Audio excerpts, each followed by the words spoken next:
اللہ تعالیٰ علیہ وسلم نے ارشاد فرمایا کہ جس نے کسی عالم دین کی زیارت کی گویا کہ اس نے میری زیارت کی، جس نے کسی عالم دین کے ساتھ مصافحہ کیا، اس کے ہاتھ میں ہاتھ دیا، گویا کہ اس نے مجھ محمد کے ساتھ مصافحہ کیا۔ کتنا وہ خوش قسمت ہے جو علماء کی محافل میں بیٹھتا ہے، جو علماء کو ساتھ ملتا ہے۔ ہم علماء کے ساتھ کیا کرتے ہیں؟ سلام بھی کوئی نہیں کرتا، یہ تو مولوی ہیں، دنیا داروں کے ساتھ اٹھنا بیٹھنا ہے۔ آگے میرے کریم آقا نے فرمایا کہ جو علماء کی محفل میں بیٹھا گویا کہ اس نے میری محفل میں بیٹھنا اسے نصیب ہوا، اور آگے فرمایا کہ جو میری محفل میں بیٹھا گویا کہ وہ اللہ تعالیٰ کے پاس بیٹھا، اور جو میری محفل میں بیٹھے گا اللہ کریم کل قیامت کے روز اسے جنت میں بیٹھک عطا فرمائے گا۔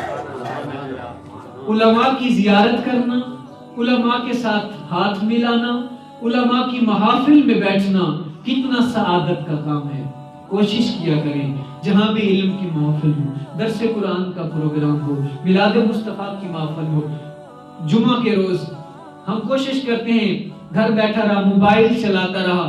ہمارے ہاتھ میں صبح بھی موبائل ہے، شام کو بھی موبائل ہے، دوپہر کو بھی موبائل ہے۔ پہلے ہوتا تھا، ابھی ڈاکٹر جب میڈیسن دیتے ہیں نا مریض کو تو کہتے ہیں ایک گولی صبح، ایک دوپہر اور ایک شام۔ صبح دوپہر شام کے لیے وہ کہتے ہیں جی یہ استعمال کرنی ہے۔ آج کل موبائل کی بھی یہی صورت ہے، صبح بھی ہاتھ میں موبائل، دوپہر بھی ہاتھ میں موبائل، شام بھی ہاتھ میں موبائل ہے۔ اس کے علاوہ کام بھی کوئی نہیں۔ آزان ادھر ہو رہی، ہم موبائل پہ واٹس ایپ فیس بک چلا رہے، جماعت ہو رہی ہے، ہم موبائل پہ مگن بیٹھے، اذان ہو رہی ہے، موبائل پہ گانے سن رہے ہیں، بند نہیں کیا، اذان نہیں سنی۔ کبھی ہم نے سوچا سوائے موبائل کے آج تو کام بھی کوئی بچ نہیں گیا۔ جمعہ کے روز بھی موبائل چلاتے رہتے ہیں۔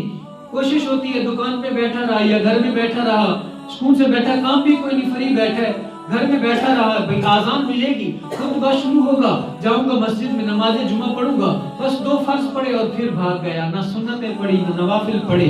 کوشش کیا کریں جمعہ کے روز بھی یا ان محافل میں جہاں مساجد میں جہاں صبح درس ہوتا ہے، کوشش کیا کریں بر وقت گیا کریں، کچھ علم کی باتیں سیکھا کریں۔ میرے حضور نے فرمایا جو علماء کی محافل میں بیٹھتا ہے گویا کہ وہ مجھ محمد کی محفل میں بیٹھتا ہے۔ کتنی سعادت افروز وہ محافل ہے۔ جمعہ کے روز بھی کوشش کیا، بر وقت تیاری کر کے آیا تاکہ تقریر سنی۔ علماء دین، مبلغین اور خطباء جو ہیں وہ جمعہ کے روز مفت میں ہمیں احادیث بھی سناتے ہیں، قرآن بھی سناتے ہیں، تبلیغ کرتے ہیں، سیکھنے کو کچھ مل جاتا ہے۔ اللہ پاک ہم سب